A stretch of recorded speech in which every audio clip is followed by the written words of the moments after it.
सादर सेवा जोहार करते हुए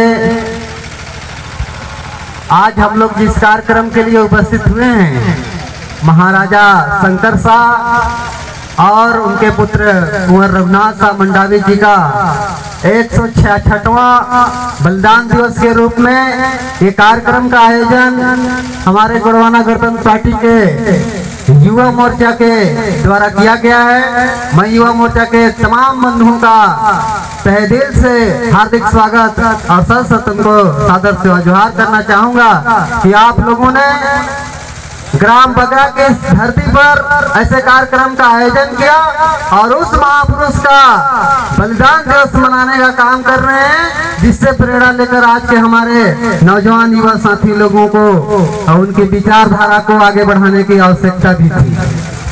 तो सबसे पहले मैं यहाँ पर आए हुए सभी नौजवान साथियों का एक शायर के माध्यम से और शंकर शाह रघुनाथ शाह जी का नाम जोड़ते हुए आप लोगों को नंदन बंदन और अभिनंदन करना चाहूंगा कि शंकर शाह रघुनाथ शाह जी, शंकर शाह रघुनाथ शाह का खून जहां पर गिरा वह खून नहीं चंदन है।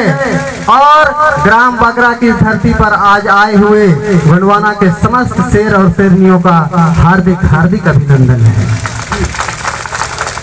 आज के इस कार्यक्रम के मुख्य अतिथि के रूप में हमारे बीच में उपस्थित सरगुजा जिला से चलकर आए गोड़वाना गणतंत्र पार्टी के राष्ट्रीय कार्यकारिणी सदस्य परम आदरणीय तिरुमाल भूपनाथ मरावी जी के चरणों में सादर सेवा जोहार और हमारे बीच मंच पर उपस्थित सरगुजा संभाग के अध्यक्ष सामान्य सुखराज सिंह पोया जी, आपके चरणों में भी सादर सेवा जोहार। और इस ग्राम से काफी अपना अहम सहयोग दे रहे इस कार्यक्रम में और गोड़वाना गणतंत्र पार्टी के राष्ट्रीय संभागीय कार्यवाहक अध्यक्ष दयाशंकर मरगाम जी के चरणों में सादर सेवा जोहार। और हमारे बीच में बहुत सारे पदाधिकारी उपस्थित हैं, रामजीत आयम जी पंडरी क्षेत्र से चलकर आए हुए और हमारे भूमिका संघ से भी आए हुए हैं और जैसू के जिलाध्यक्ष मेरे साथ चलकर आए राजदेव के जी और इधर हमारे जिला सचिव शंकर आयम जी। और इस कार्यक्रम को सबसे अपना महत्वपूर्ण योगदान दे रहे युवा मोर्चा जिला बलरामपुर के जिला अध्यक्ष सुमन मरकाम जी के भी चरणों में सादर सेवा जोहार है कि उनके अथक प्रयास से और अथक परिश्रम से आज इतना बड़ा मंच खड़ा हुआ है। मैं उनको सत नमन करना चाहूंगा कि आपके अपने जोश और जुनून को इसी तरह से बरकरार रखिएगा ताकि आए दिन भी इसी तरह से हम जैसे नौजवान शंकर शाह रघुनाथ शाह जैसे महापुरुषों से कुछ प्रेरणा लेकर के कुछ नई कार्य कर सकें। तो साथियों, आज मैं आप लोगों को शंकर शाह और रघुनाथ शाह जी का जो बलिदान रहा वो किस तरह से हम लोगों के लिए प्रेरणादायक रहा, उन बातों को आप लोगों के बीच में रखूंगा। क्योंकि आज का जो दौर चल रहा है उस दौर में हमें भी लगता है कि इनकी बलिदानी से, इनकी कुर्बानी से प्रेरणा लेना चाहिए। क्योंकि जिस तरह से इनके साथ गोंडवाना साम्राज्य में हुआ, कहीं न कहीं वो घटना आज भी हमारे लोगों के साथ घट रही है। इसलिए इनके बलिदान से हमें प्रेरणा लेना चाहिए। और मैं बताना चाहूंगा कि किस तरह से इनको अपनी जान की आहुति देनी पड़ी। तो साथियों, शंकर शाह और रघुनाथ शाह जी जब अंग्रेजों का यहाँ पर हुकूमत चला करता था, सभी राजाओं को धीरे धीरे वो लोग युद्ध में हराते हराते, उनसे विजय पाते पाते उनके राज्य को हड़पते हड़पते हमारे गोंडवाना साम्राज्य में भी उनका प्रवेश हुआ। उस समय शंकर शाह रघुनाथ शाह जी को चेतावनी भेजी गई कि अगर आप हमारे साथ स्वतंत्रता पूर्वक मिल जाते हैं तो मिलजुल करके राजपाट को चलाया जाएगा, वरना हमारा अगर इस न्योता को आप स्वीकार नहीं करेंगे तो आपको हमसे युद्ध करना पड़ेगा। इन्होंने खुशी खुशी युद्ध को स्वीकार किया और उन अंग्रेजों को चुनौती दिया कि जब तक हम इस प्रजा के राजा महाराजा के रूप में अगर हैं तो हमारे रहते आप यहाँ का एक बीता जमीन को आप नहीं ले सकते हैं, ऐसा उन्होंने आह्वान किया और अंग्रेजों के साथ युद्ध के लिए बिगुल फूंक दिया। लेकिन दुर्भाग्य से कहा जाए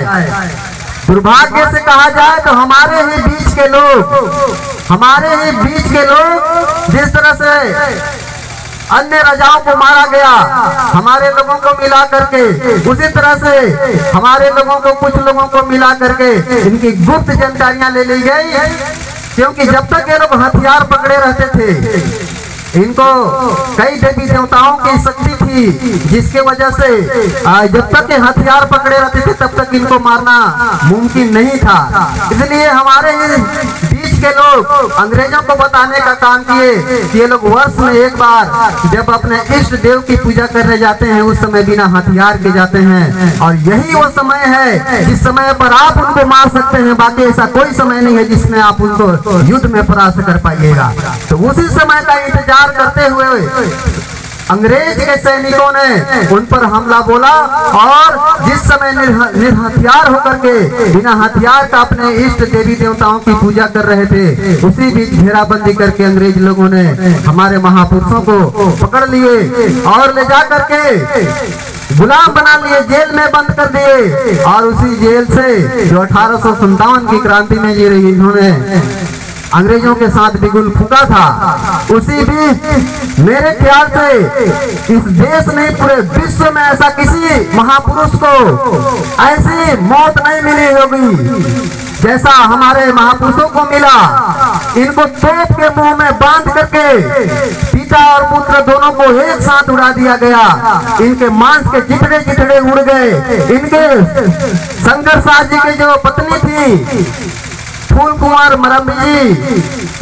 मरावी के द्वारा बड़ी अपने हृदय को सहनशीलता रखते हुए उन्होंने टुकड़े टुकड़े मांस को सकेत करके फिर इनका अंतिम संस्कार किया। बताइए, इस तरह से किसी विश्व में किसी महापुरुष के साथ ऐसी घटना हुई है? मेरे नजर से नहीं हुई है और शायद हुआ भी नहीं होगा।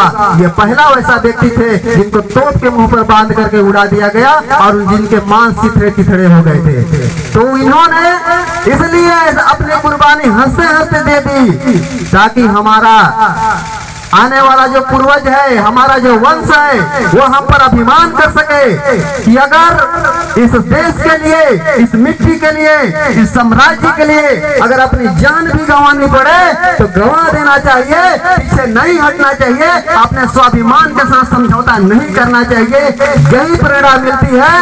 और दूसरी सीख आज हमें यह भी लेना चाहिए कि जिस तरह से इनको हमारे ही बीच के लोगों ने हमारी गुप्त जानकारियां बता करके इनकी जान को मरवाया गया, कहीं न कहीं वो व्यक्ति हमारे बीच में आज भी हैं। उन व्यक्तियों को भी पहचानने की जरूरत है। इसलिए हम लोग ये बलिदान दिवस आज मना रहे हैं।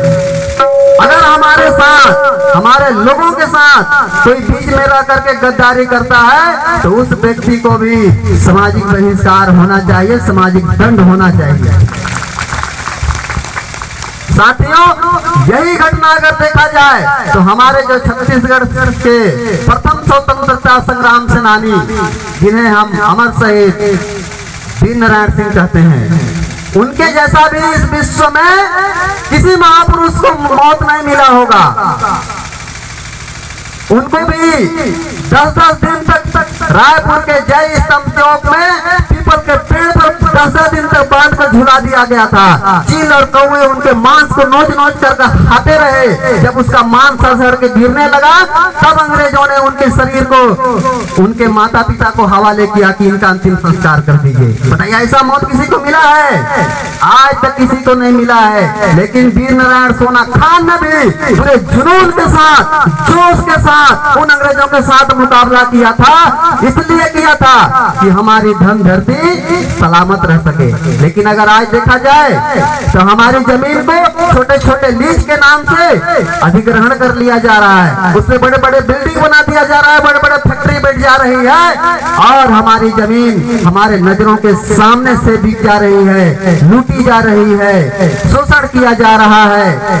बताइए, इससे अच्छा तो हमारा पूर्वज जो पढ़ा लिखा नहीं था, वो कभी गुलामी स्वीकार नहीं किया। लेकिन आज मेरे समाज के तमाम बच्चे यहाँ पर बैठे हुए हैं, सभी पढ़े लिखे हुए हैं, लेकिन पढ़ लिख करके भी आज दूसरे जो हमारे देश को बेचना चाहते हैं, हमारे धन धरती को लूटना चाहते हैं, उन लोगों का समर्थन कर रहे हैं, उनकी मानसिक गुलामी कर रहे हैं। ऐसे लोगों से भी हमें सतर्क रहना होगा। साथियों, आज का जो ये शहादत दिवस आप लोगों को बहुत सारी शिक्षा देने वाली है, इसलिए आप लोग धैर्य पूर्वक सुनते रहिए। पीछे से मेरे नौजवान साथी जो हैं वो लोग इधर उधर भटक रहे हैं। मैं आप लोगों को वीर नारायण सिंह के बारे में जो बता रहा उसके लिए 2 लाइन कहना चाहूंगा।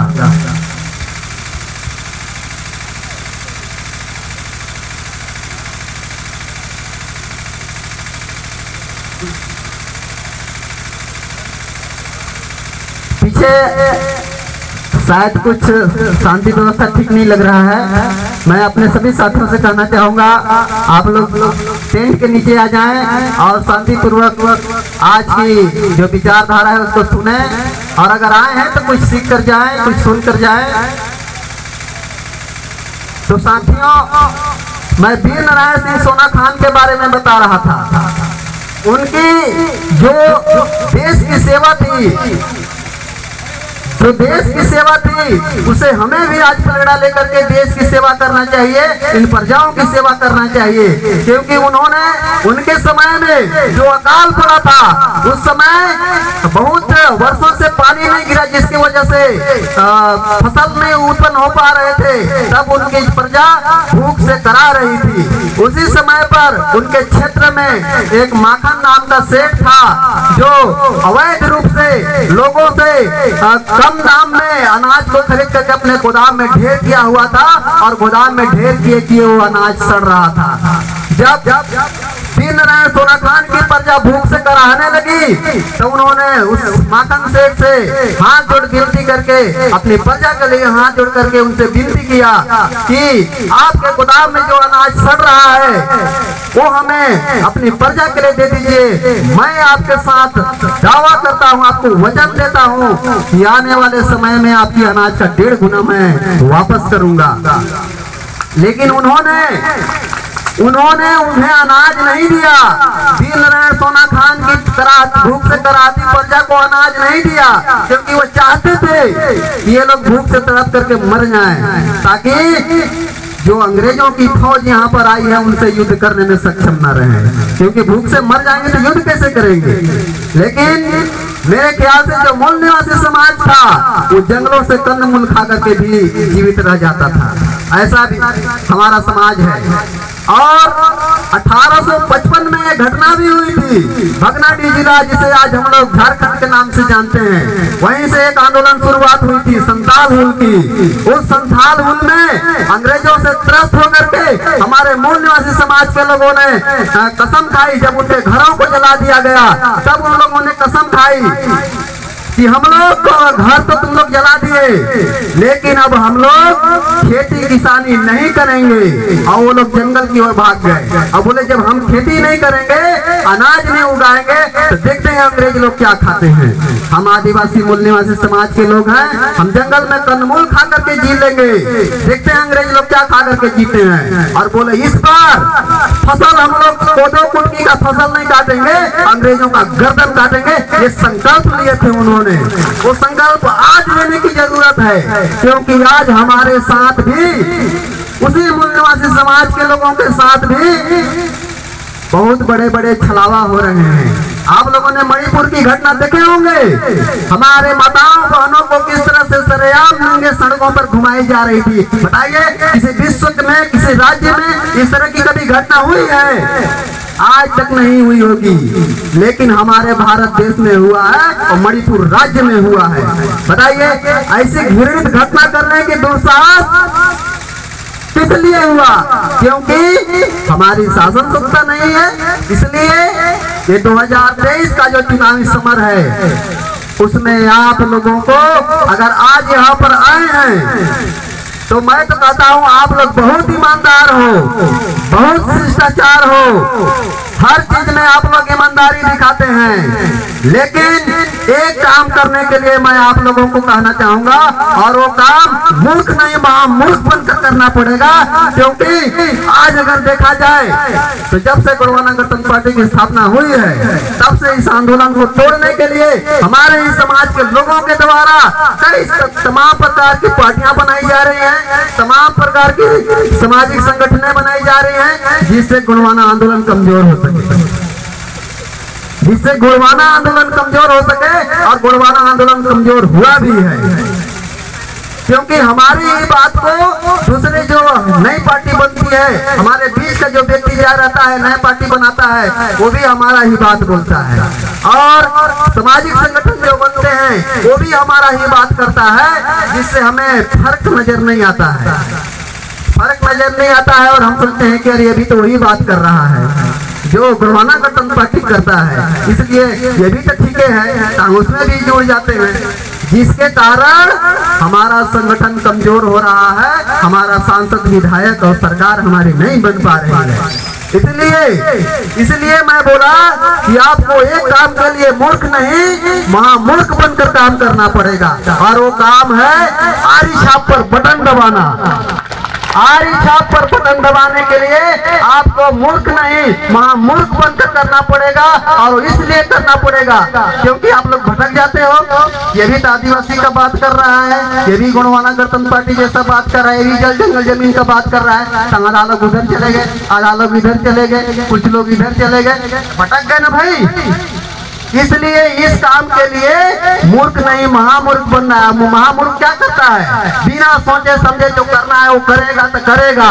तो आप लोगों को भी महामूर्ख बन करके आरी छाप पर बटन दबाना है तो दबाना है, तो कोई कुछ कहे कोई मतलब नहीं है, ये मेरा कहना है। बताइए आप लोग महामूर्ख इस काम के लिए बनना चाहते हैं कि नहीं चाहते हैं? महामूर्ख बन के काम करना पड़ेगा, कोई कुछ भी बोले कोई मतलब नहीं है, चाहे हमारे जैसा बोले चाहे दूसरे के जैसा बने, हमको ये साबित कर देना कि हम महामूर्ख हैं, हमारी पर ही बटन दबाएंगे तो दबाएंगे, तुम कुछ हो हमको कोई फर्क नहीं पड़ता है।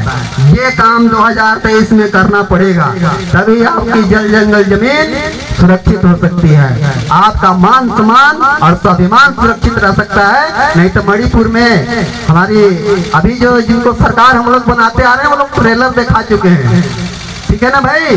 मणिपुर में ट्रेलर दिखा चुके हैं, वो घटना आपके बागरा में भी हो सकता है, आपके रमानुगंज में भी हो सकता है, इसलिए सतर्क हो जाइए, नहीं तो हमारे घर के बहन बेटियों का भी वही हाल होना है जिस तरह से मणिपुर में हुआ है, और हमारे भाइयों के साथ भी वही हाल होने वाला है जैसा मध्य प्रदेश में एक हमारे भाई के ऊपर खुलेआम सड़क के किनारे पेशाब कर दिया गया, उसका पूरे सिर में उसके आंख मुंह में, हम लोग पानी से आंख मुंह धोते हैं, उनको पेशाब से आंख मुंह धोना पड़ा था। बताइए ऐसे जरूरत कैसे कर पा रहे हैं, क्योंकि उनके लोग शासन सत्ता पर हैं। अगर आपके लोग शासन सत्ता पर होते तो उसका जरूरत नहीं था कि वो पेशाब करके निकल जाता, उसको फांसी की सजा वहीं खड़े खड़े हो जाता।